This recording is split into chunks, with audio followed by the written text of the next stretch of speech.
ทั้งอากาศร้อนแน่ร้อนร้ายช่วงนี้แล้วก็คือบอกเลยเป็น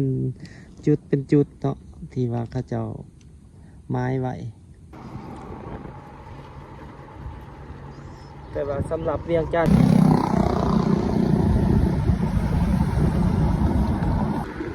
สบายดีกันเบิดสุขคนกับบรรยากาศเศร้าๆอยู่ที่เขตบ้านคำสวัสดิ์มื้อนี้ก็สิพาทุกคนไปบึงถาดหลวงทุกคน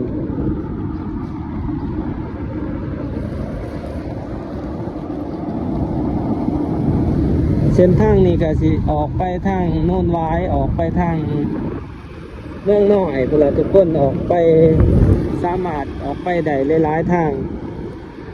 โน่นสง่าก็เป็นสมสง่าหรือว่าสิออกไปทาง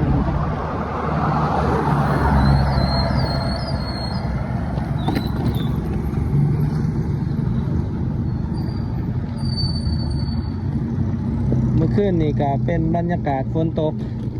เดี๋ยวพาทุกคนไปเลาะหลินแถวบึงถาดหลวงทุกคน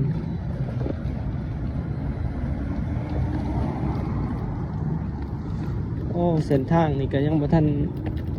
แล้วทุกคน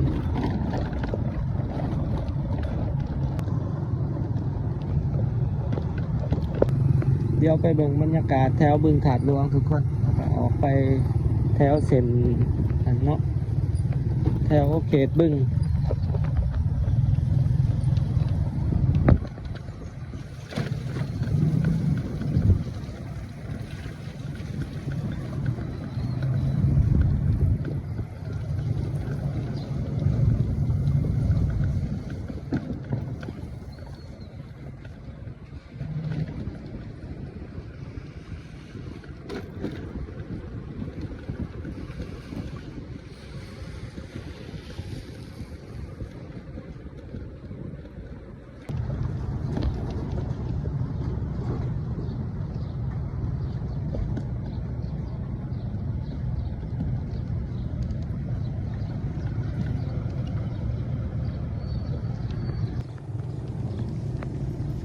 ตัวนี้ก็เป็นบรรยากาศทั้งหน้าตลาดบึงถาดหลวงทุกคน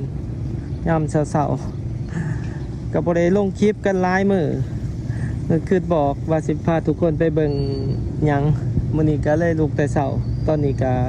เวลา 6 โมงทุกคนพาทุกคนมาเบิ่งบรรยากาศอยู่ที่ตลาดบึงถาดหลวง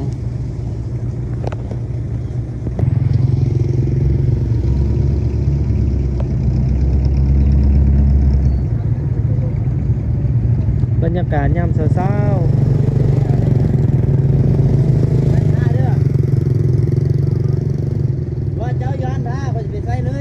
การดำรงชีวิต ยามเช้าเนาะอยู่แถวตลาดบึงถาดหลวงนี่ก็เป็นตลาดอีกบ่อนหนึ่งที่ว่าหลายๆคนมาซื้อเครื่องไปปรุงอาหารหรือว่าไปซื้อหรือว่าไปปรุงแต่งอยู่ในอาหารต่างๆเนาะทุกคนบรรยากาศเดี๋ยวสิพาทุกคนขี่เลาะเบิงหลายๆมุมอยู่ที่บึงถาดหลวงย่ำเสาๆแบบนี้ซึ่งว่าหนทางก็ยังบ่ทันในแล้วเนาะเพราะว่าเขาเจ้ายังมีการขุดดินเขาโครงการอยู่น่าจะการขนดินหรือว่าโครงการที่เขาเจ้าสร้างอยู่ทางขวามือแล้วคนละเนาะเขาน่าจะสร้างหนทางใหม่เดี๋ยวขี่เลาะเบิ่งเลาะส้มทุกคนมื้อนี้ก็เป็นคลิปอยู่บึงถาดหลวงอีกเด้อทุกคนมันที่ว่าบ่ได้ลงคลิปกันหลายมื้อมื้อนี้ก็มีโอกาสออกมาแต่เช้าๆก็เลยถ่ายทุกคนได้เบิ่งบรรยากาศอยู่ทางฟุตบาทก็สิเป็นทางขี่รถของเราเลย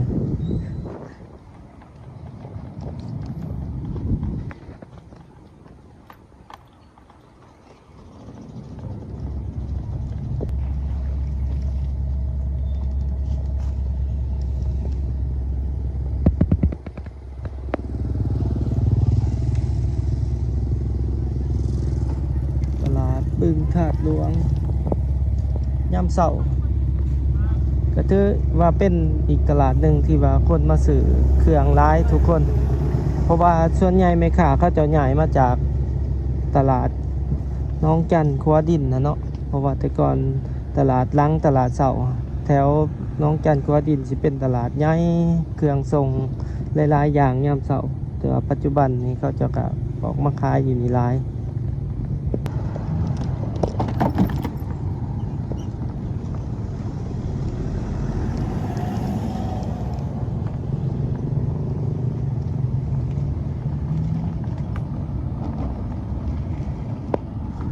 พาทุกคนขี่รถเข้ามาเลาะบอนนี้ยามเสา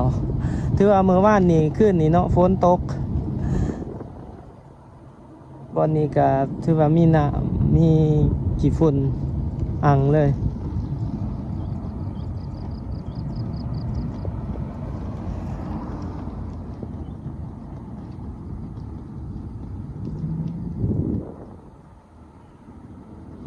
พาทุกคนขี่รถ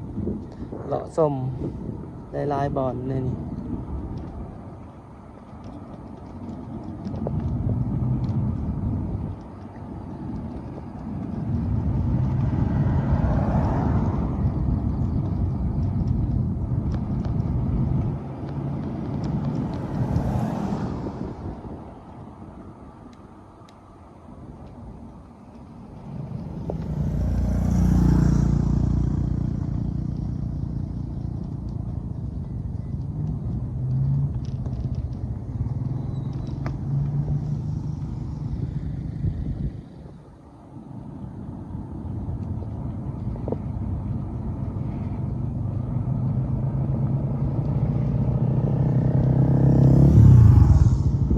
ยามเช้าก็สิมีผู้คนมาออกกำลังกายยามแล้งก็มีผู้คนออกกำลังกายในเส้นทางบึงฐานหลวงนี่ทุกคนจะลองขี่ไปขี่อ้อมได้บ่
เดี๋ยวเฮาสิพาทุกคนไปเบิ่งทางพุ่นเนาะ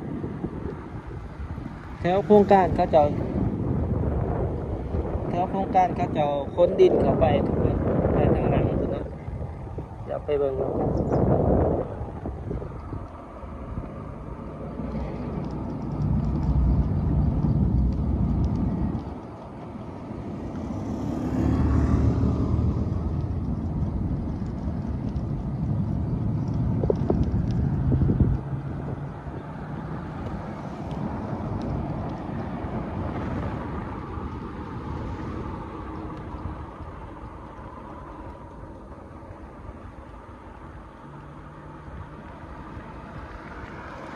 ช่วงนี้ก็ถือว่าเส้นทางนี้จะเป็นเส้นทาง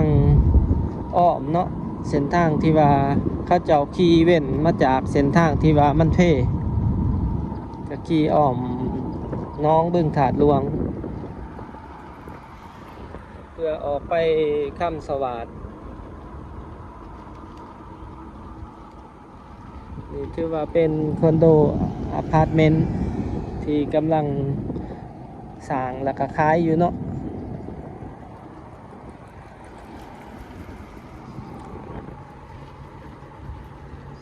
แต่ว่าสำหรับเวียงจันทน์ก็ถือว่าก็ยังบ่หลายทุกคนสำหรับอพาร์ตเมนต์คอนโดเพราะว่าเวียงจันทน์ที่ดินยังหลายบ่ทันได้แออัดเนาะยังมีหลายอยู่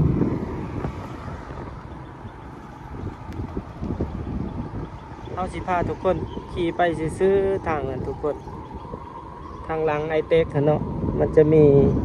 โครงการที่เขาจะถมดินอยู่เดี๋ยวไปเบิ่งกันว่าตอนนี้เขาจะถมดินเขาจะเฮ็ดจังไดล่ะเนาะไปอัปเดตเบิ่งพาทุกคนไปเบิ่ง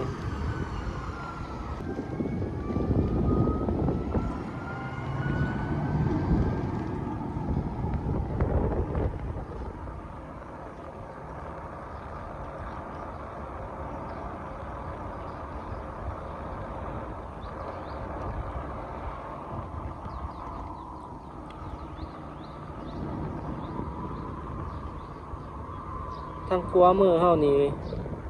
ก็ถือว่าเริ่มมีการเปิดห้านต่างๆนี่ก็เป็นห้านนวัดนี่แล้วก็มีโรงแรมที่มาเปิดใหม่ยูอันเป็นโรงแรมเกาหลีที่มาเปิด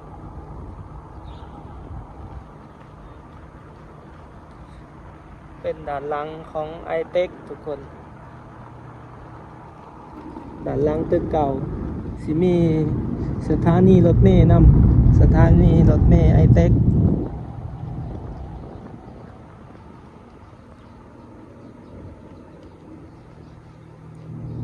นี่ทุกคนจะเป็นโครงการที่ว่าเขาเจ้ากำลังถมดินอยู่ถือว่ากว้างขนาดเห็นเขาเจ้าค้นดินเขามานี่ก็ใช้เวลา2 เดือนแล้วเนาะ2-3 เดือนแล้วทุกคนปานนี้ยังบ่ทันถมแล้วเนาะความกว้าง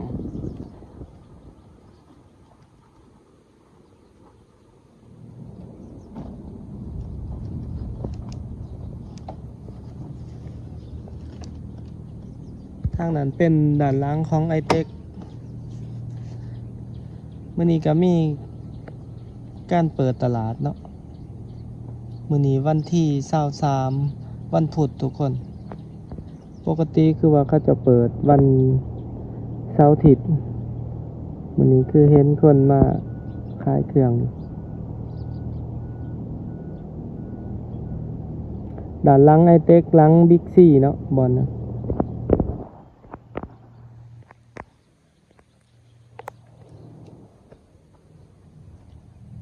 นี่โครงการที่เขาจะถมดินบอลนี้มันเป็นบึ้งถาดหลวง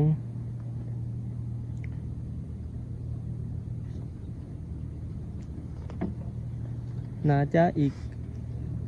ด้นเติบทุกคนที่เขาถมนี่เนาะน่าจะเอาสูงเติบมันบ่ฮู้ว่าจะเป็นโครงการหยังเนาะแต่ว่าถมดินขึ้น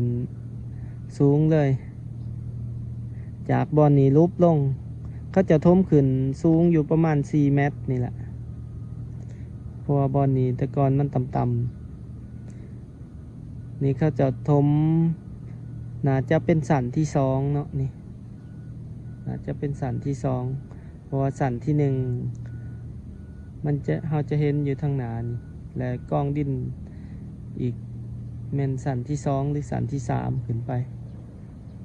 ทางนี้ก็เป็นคอนโดอพาร์ตเมนต์ที่เขาเจ้าสร้างแล้วบางตึกก็ยังบ่ทันมีคนอยู่แถวตึกทางหน้าส่วนใหญ่สิมีคนอยู่ทุกคนตอนนี้ตะเว้นก็กำลังขึ้นเวลา6 โมงปลายๆเดี๋ยวขี่ไปเบิ่งทางหน้าต่อไปทุกคน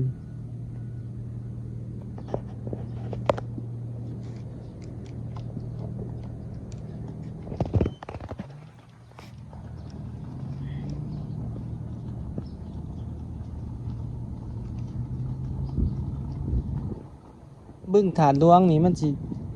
นสิยาวไปเลยทุกคนพุ่นแหละตั้งแต่เฮาสิเห็นปุ๊ยาวแต่เขตน้องให้มาจนหอดปุ๊สุดทาง400พุ่นนะทุกคนมันจะเป็นแล้วแบบเป็นคลองลงไปเลยเนาะเป็นแล้วแต่ว่าบางส่วนเขาเจ้าก็สิถมแน่แล้วคือแถวเขตน้องเนียงนี่ก็ถมไปหลายเขตน้องเนียงแต่ว่าในเขตนี่ก็เขาจะถมเกือบหอดทองแก้เนาะหอดทองแก้แหละทุกคนเพราะว่าตัวนี้มันจะยาวเสื่อมไปผุนละหัวครัวโอ้ความหนักของรถขนดินเนาะ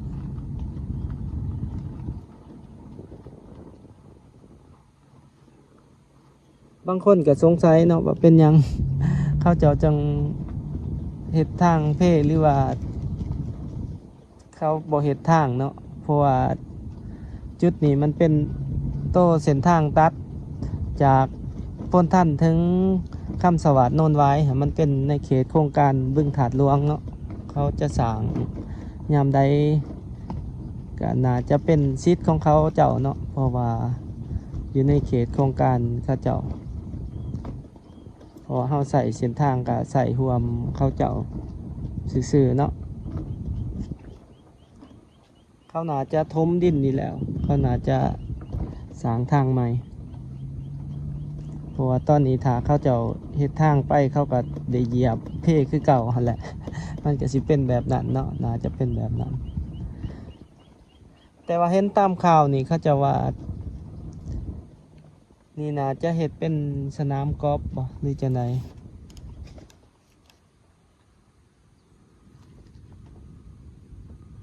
ถ้าเป็นสนามกอล์ฟนี่ก็สิเป็นสนามกอล์ฟที่ว่าอยู่ค่อนข้างและนี่เราก็อยู่ทางหลังของภัตตาคาร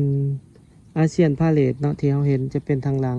ถือว่าเป็นอีกภัตตาคารหนึ่งที่ว่าใหญ่เนาะห้องจากภัตตาคารเซนพิลาที่อยู่หน้องบัวทองทุกคนถือว่าเป็นอีกภัตตาคารหนึ่งที่ใหญ่มีการหับจัดงานเลี้ยงงานประชุมต่างๆก็สิเป็นทรงแบบสไตล์ต่างประเทศเลยเนาะทางหนาเป็นแบบสไตล์ยุโรป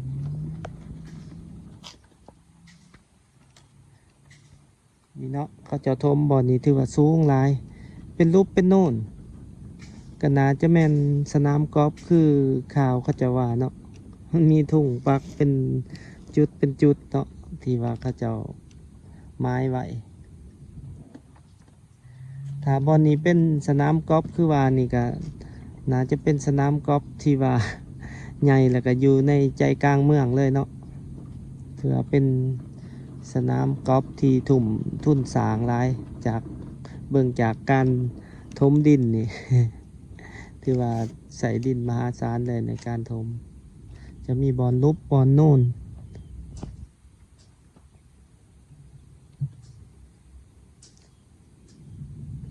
ถือว่าเป็นสนามกอล์ฟใจกลางเมือง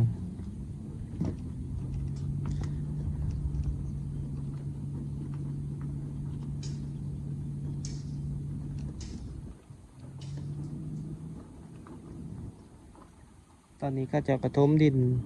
ร้ายเติบบึ้งถาดหลวงนี่มันก็ยาวกว้างทุกคน แต่ว่าในเขตสัมปทานนี่ก็มีแต่350 เฮกตาร์เนาะก็จะสัมปทานนี่ก็แต่ว่าในส่วนอื่นก็ยังเป็นพื้นที่ดินของรัฐอยู่เขาเจ้าก็หามซื้อหามขายเนาะอยู่ในแนวของเขตคลองบึงถาดหลวง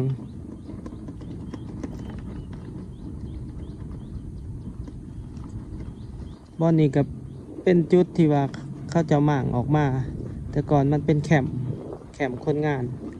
ตอนนี้เขาเจ้าก็หม่างแล้วทุกคนหม่างแล้วเขาเจ้ากสิถมดิน น่าจะเป็นจะทมดินอีกแล้วเนาะสำหรับเส้นทางที่เข้ามาเขาก็จะเห็นว่ายังบ่ทันดีเนาะก็ถือว่าเป็นเส้นทางเพเพราะว่าเขาเจ้ามีการค้นดินกันเบิดมือทุกคนมือหนึ่งหลายๆเถี่ยวคือวันนี้ก็ยังน่าจะบ่ต่ำกว่าเดือนเนาะถ้ามีการค้นดินทมบอนแถวนี้ก็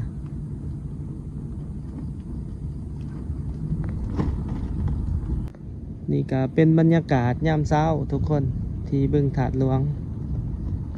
ก็ได้พาทุกคนมาจุดนี้อีก บ่ได้ลงคลิปกันหา6 มื้อทุกคนหลังจากกลับมาแต่ไต่ทั้งอากาศร้อนแน่ร้อนหลายช่วงนี้แล้วก็คิดบ่ออกเลยว่าสิพาทุกคนไปเบิ่งหยังหลายๆอย่างกับพาทุกคนเบิ่งแหละอยู่ในเวียงจันทน์นี่วันนี้ก็เลยถือโอกาสมาที่บึงถาดหลวงกันอีกทุกคนสำหรับในคลิปนี้ก็สิมีอยู่ประมาณนี้เด้อทุกคนถ้าผู้ใดมักหรืออยากสนับสนุนกันก็อย่าลืมกดไลค์กดแชร์กด Subscribe เพื่อเป็นกำลังใจให้กันเด้อทุกคนแต่สำหรับคลิปนี้เบาแม่นไส้ก็สิขึ้นมาทางนี้ปิดถ่ายให้ทุกคนเบิ่งเนาะก็สิมีอยู่ประมาณนี้เด้อทุกคนถ้าผู้ใดมักก็อย่าลืมกดไลค์กดแชร์คือเก่าบ๊ายบาย